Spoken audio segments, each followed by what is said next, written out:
So, fam, Heroes Act. So the Heroes Act, of course, led by Nancy Pelosi and the schmucks and all these people, was pretty much another funneling of money to the lobbyists. We talked about last week how there was provisions there that were actually taking money away from essential workers. We talked about how it was padded with the usual sort of Democratic BS. It's not just the Republicans. It's just, the Democrats and Republicans work in tandem to make sure that we get as little as possible and that their lobbyists and their banks and their corporations get as much as possible. And this one completely omitted the $2,000 a month reoccurring stimulus check or UBI and other items, fam. And to me, that was the biggest thing to omit that, because what it does is give you a $1,200 payment, and on top of that, she had to make sure that you weren't double dipping, is what they called it. Yeah. So to me, this is like another slap in the face to towards the working and middle class, because as Pasta will tell you, a lot of the small businesses haven't gotten their PPP. And what they have gotten instead is very, very specific instructions that keep changing depending on how a business is supposed to spend it. Like, they are trying to dictate how these businesses are supposed to spend it. And if they don't do exactly as they said, they're claiming that they're going to go after you, that they're going to sue you, that they're going to take it away. I mean, how free are you if they can dictate that you, an independent business, how you are going to use this money? They always put these strings and they attach these strings telling you that they're helping you, but they're really not. And it's really, the thing about it, it's very nefarious, because what they do is it's the cheese in the trap, right? Okay, we're going to take care of workers. We're going to do the PPP, the protection payment, paycheck program. But then after you pay all your employees, but you couldn't invest in your business to keep it going, to make the necessary changes. Now I'm talking people in the restaurant business more than anything, because everything's changed, right? Now we're not going to allow to have a bunch of people in one room at one time. So places have to adjust. They're going to have to spend money on that, but they don't allow you to spend that money on there. So what happens is your employees are taken care of for now. So you stay settled down. You're like, most of the employers are like, all right, we're getting a few bucks. But then after that money runs out, the business folds, right? Because simply everything changes. The business won't go back to normal. Nothing's really changed. You can't renegotiate your leases or whatnot because they're not going to do it. So they give the people the money in the front to disguise that they're going to take all the businesses and consolidate their wealth and power later. If they can kill all the mom and pop small businesses, then the big corporations get all that money. You know what I'm saying? They get all those businesses. And that's what they're planning on doing. So the PPP program, they're very specific that where you can spend that money, which is really bullshit, because all the small business owners are really going to be left out in the cold when push comes to shove down the road, fam. They're not going to be able to recover. And there's no Healthcare for All. There's COBRA. There is no insurance rent again. freeze, rent moratorium, rent cancellation. Definitely not. And none of that. And there's also no, for instance, in California right now, we've extended our stay-at-home order. But people aren't necessarily getting their unemployment extended. So, that's another July catch-22. 1st it runs out, fam. So what are people going to do? Yeah, think about it. That's the thing. It's extended to the end of July.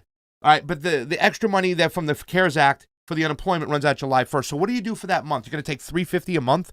And then you might not even have a job to go back to, because the economy is not going to, and people don't understand that. You cannot be myopic with these things. And that's what they're doing. They give you a little cheese in the trap. They say, take this money. Here's your $1,200. Here's your $600 on top. But what about when the economy is supposed to reopen? The pandemic is, God forbid, or God hoping, I should say, cleared, and we can go back to doing whatever. It's not going to be the same. Yeah. The economy is not going to be the same. That's why this $2,000 a month, when Ilhan Omar first proposed this for a year after her and Rashida Tlaib, I said, that is great. And she also proposed for immigrants, you know what I'm saying, undocumented workers to get that money, which is something, if we were serious about this pandemic, we'd be doing. We shouldn't be sending our undocumented workers out there to fend for themselves. They got to go out there and work, because they're not getting that money. Yep. And how are they, you know what I'm saying? But that's supposed to put us in harm. Well, that's if we would care, we would actually care about protecting people, we wouldn't be sending those people, because those people are having to work right now at least in LA County. They're out there selling their fruit, selling ice cream, selling whatever. Have no choice, fam. Because they're not getting anything. Terrible. And they're a very big part of the economy. And that's what you don't realize. Even if you don't care about people and you don't have empathy, it's actually economically disadvantageous to really not take care of them. Yeah. Because then a lot of the farm economy, a lot of the general economy that we don't really see on paper depends on the immigrant community. Another thing that this bill lacked was the automatic stabilizers. So as argued in a previous column by Forbes, there is a looming disconnect between the sluggish speed of recovery and the duration of unemployment benefits that were included in the $2 trillion CARES Act passed by Congress. This could have been solved through the use of automatic stabilizers, which would have tied the federal aid to the economic conditions. But the use of stabilizers would have basically removed the need to have additional legislation for more aid and would have automatically extended the aid as enhanced unemployment insurance until the economy recovers. But there is no extension of this aid.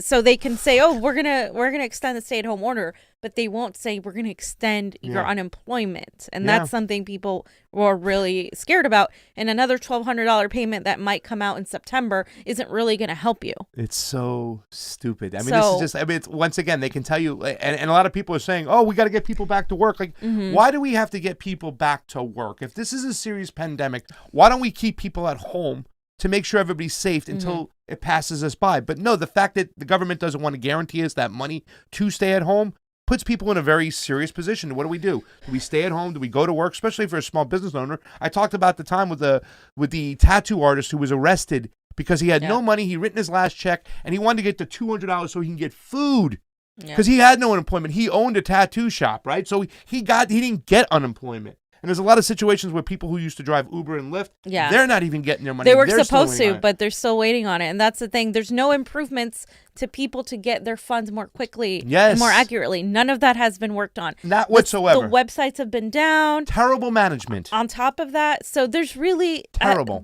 For instance, the whole Uber thing, they were just waiting. The government of California was waiting on the federal government to send them the proper formula, the proper protocol onto how to get money to these independent contractors. So again, like a lot of those people haven't gotten money. So this is just overall, it's another slap in the face. And a lot of people kind of stood against it, right? Tulsi Gabbard had an interesting take on this. And I think, well, we both disagree with her vote. But at the same time, I do want to point out, it is hypocritical to lash out at her this time where were all these people during the CARES Act? They were supporting the CARES Act. They were grandstanding. This is all what's happened after this is a bunch of freaking grandstanding to me. I'm not here for it. So let's just hear what she said and then go over what who actually voted no. No, just the beginning. Yeah, the very beginning. Aloha. I'm in the car here, literally right in front of the Capitol. Let's see if I can turn this around. I just finished the first vote of the evening. We had a round of procedural votes earlier today. And this first vote of the evening that I just cast, that's actually still ongoing as members of Congress are trickling in and out of the House floor, 20 by 20 to maintain physical distancing, is a rule change that will allow for the option of proxy voting in the House of Representatives. This is a very limited and very restrained exception. There is precedence for it in the aftermath of the terrorist attack on 9/11, when Congress needed to take immediate action, but there were very few flights, if any, that were flying. They passed a similar, very limited rule change to allow members of Congress to continue to do their jobs and represent their constituents from wherever they were. Similarly, in the midst of this coronavirus pandemic, I think there are multiple factors that led to making this decision. to pass this, and I supported it. I voted yes. This is something that I've supported all along, and there's a few reasons why. Number one is with stay-at-home orders across the country, with many people who are members of Congress who are at an elderly age, or who have compromised immune systems, or who may have a loved one who is sick. There should be an opportunity, and they're unable to travel because of those I guess counter indicators. They should have the opportunity to continue to represent their constituents and cast their vote, even if they're not physically able to be here because of those extenuating circumstances. Another scenario is for members of Congress like me, my colleague, Congressman Ed Case. We're out in the middle of the Pacific. If a vote is called, especially one under short notice, and for whatever reason we're not able to get a flight back to go and make that vote, we're still able to cast a vote on behalf of our constituents in voting by proxy. And the third consideration is that there's a public health concern here, where our home state of Hawaii is in a very different place in the coronavirus curve than New York, than California, than Louisiana. Every state is in a slightly different place in that coronavirus curve, and without this proxy voting option, really what's happening is you have 435 members of Congress convening in one location, bringing whatever they're bringing from their home, and then going back to communities all across the country. Okay. I want to talk about that real quick. You know what I'm saying? That was the first provision. Like Johnny was talking about the 4 provisions in one bill. Yeah. This is the stuff I do like, because this is about accountability, right? The first time they did it was a voice vote when it come to the CARES Act. Nobody really had to put it on there. AOC kind of made this, she had this public opinion like, oh, I was against it, whatnot, but nobody really knew what was going on. We were all pissed off because they refused to call out the Democratic leadership anyways from the get-go. Yeah. So I do like the fact that, you know, no matter what, and I don't like a lot of the ways that Tulsi votes sometimes on these bills. I don't like the fact that she goes on and votes for this bill. But she wants to be transparent about it, and she thinks that it's important that all members of Congress go on the record for what they vote for at this moment in time. So I do like the fact that she was all for this, and she kind of pointed this. Whether you like it or not, I'm not going to hide behind a voice vote, which was a crock of shit. We're going to put it on record. But to do so, you got to give us proxy voting. And they did that during 9/11 when they grounded all the flights. They said people were in different parts of the country, and they should do that. But that's Nancy Pelosi. On the left, who's on the right? What's his name? I can't forget that donkey who's the minority house leader. What's his name? Who? No, Paul Ryan was the old school one. This guy, McCarthy. Kevin McCarthy, I think his name was. Yeah, from California, another one. Yeah, he's the one. They cover up for their members of Congress. They hide their votes. They reach deals with them. They can't do that. If you're going to cast a vote, if there's a bill out there, we need to be transparent, just like we need to eventually get to transparency in our elections. Same thing for Congress. So I like that part about what Tulsi was talking about when it came to that. Did you want to show any more of that and talk about the stuff? Because it's a long video, but she does go on to talk about the fact that there's a lot of things within this bill that should have never been voted on. They should be voted on by themselves. In other words, she's against the pork that we constantly put into these bills. Did you want to?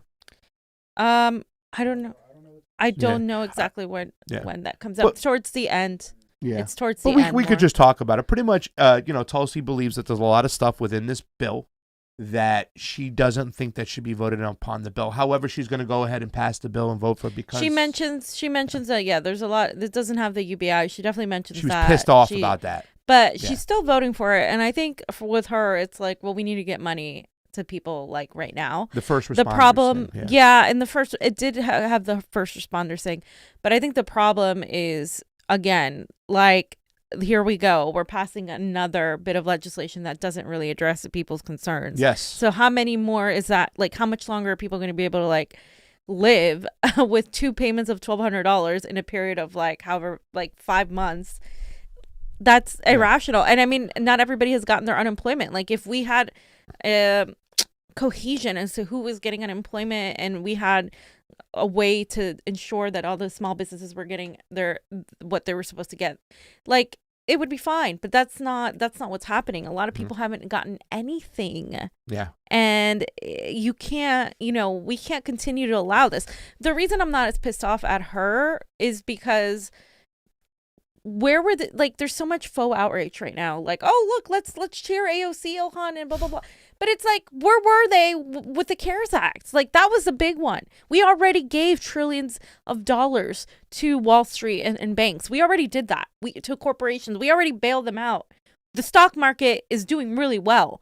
And that's how you know this is all a crock of shit. Yeah, because I know. Where the unemployment is the highest it's been since the Great Depression, yet the stock market is doing really well. So really, yes, congratulations on doing your jobs and voting no for the rest of these people. And we can go ahead and show the tweet that has a list of no people. Of all the no people. And among these, I think you can say AOC, Omar, Tlaib, Pocan, Presley, Jayapal, Khanna, Porter, Lamb, Garcia, etc. Jayapal. Yeah. With her votes lately, her comments lately, what she's doing, who she's backing sometimes. It's a little sad. She even said something, I think Jimmy Dore retweeted it and put it out there about her with the strengthening the access to healthcare, which we talk about. Yeah. You can't say those things, access, so a lot of people got pissed off at that. But go ahead, she's the healthcare advocate, the Medicare For All advocate. You don't start capitulating in the moment when we actually, this is the moment to pass Medicare For All, you guys. This is it. If anything proves we need Medicare for all, it's this. So even Bernie Sanders is saying, well, for only right now. No, you say you use this as a momentum to pass healthcare for all, period. Because we don't know what's next. We don't know if we're going to have another pandemic.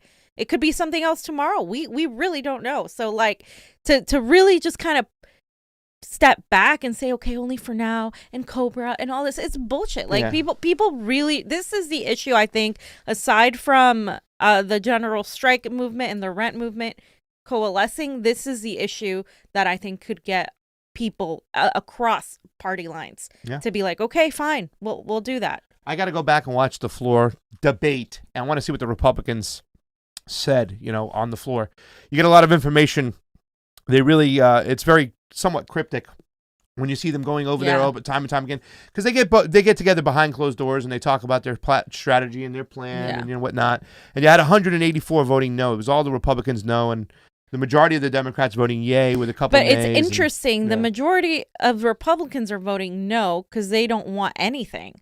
They don't want anything they don't want more. They don't want to devalue their currency anymore by giving it to the poor people. And then you have the segment of the supposed progressive wing of the party voting no.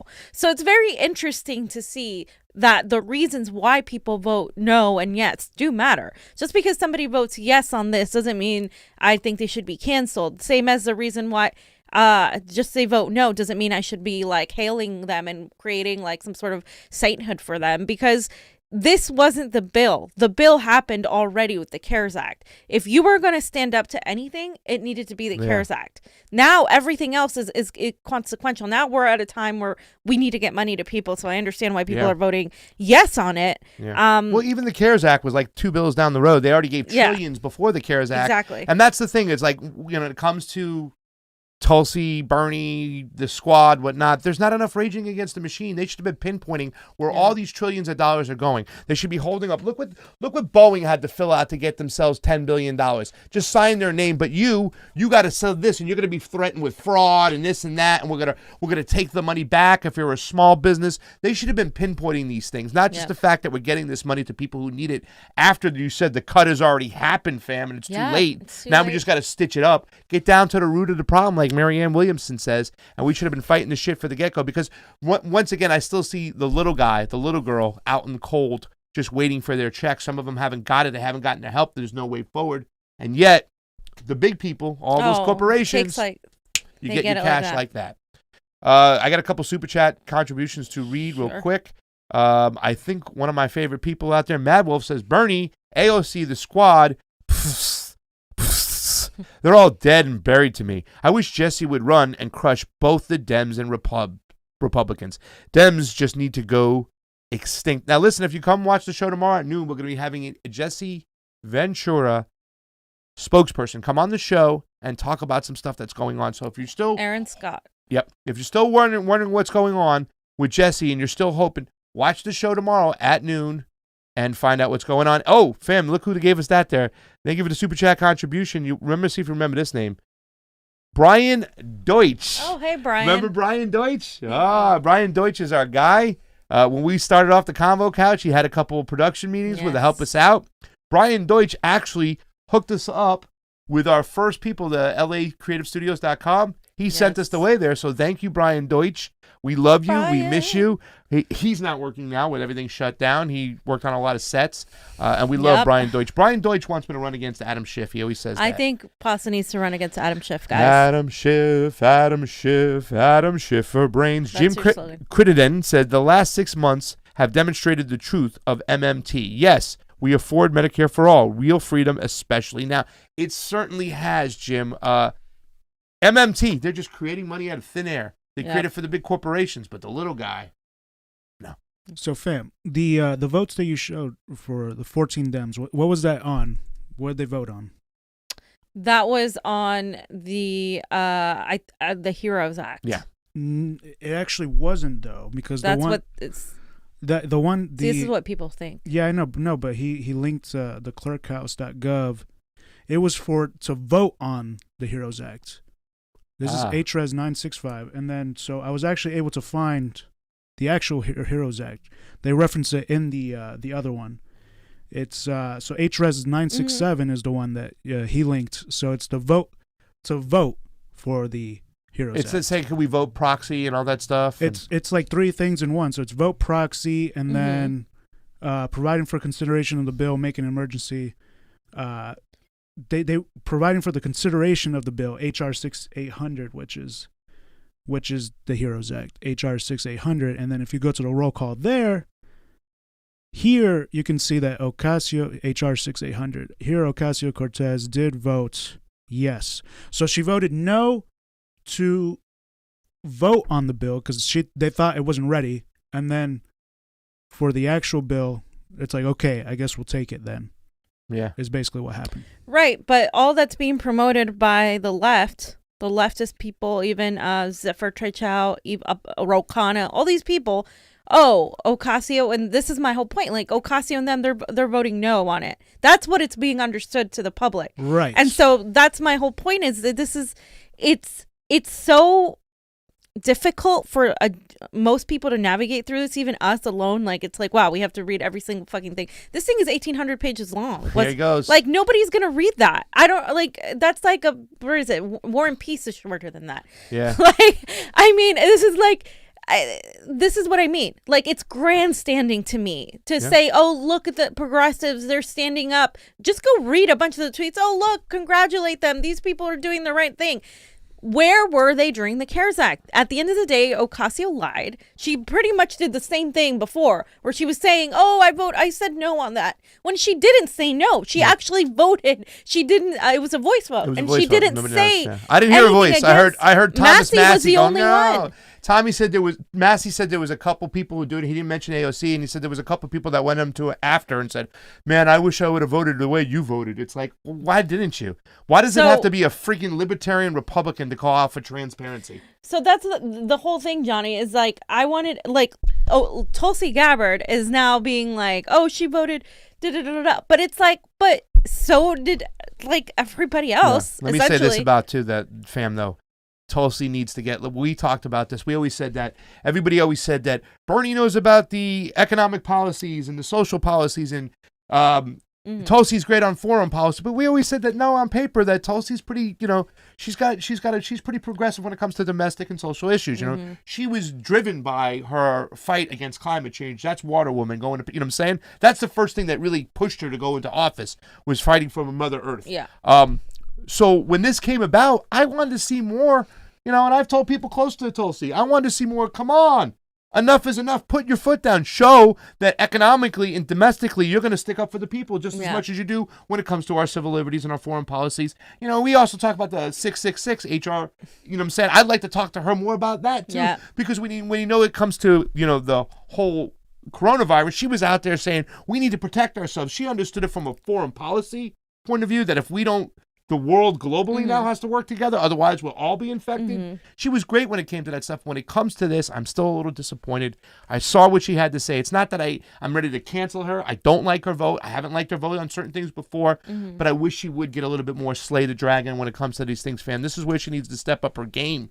Is come for us, show that she domestically and economically that she can be there for us too as well if she wants to continue with politics down the road. So even the fact they're not hating on her, she's not and that's the thing, she doesn't grandstand. She shows her colors. This is how I feel. That's the thing. She went out and explained the whole thing. Yeah. Like in that whole 13-minute video. Like if you watch it, she explains everything, like why she voted for it. Nobody else is doing that. Yeah. And I think that's something that more Congress people should do. Yeah. As an aside, it's not just because it's Tulsi. I mean, I think more people in general should do that. That's what I would do. They like to play the "Oh my God" let's card. Break this down. Not like, oh, Republicans suck. Yeah. I'm just OMG card. Oh, they suck. Look what Nancy Pelosi's trying to do. Like, come on.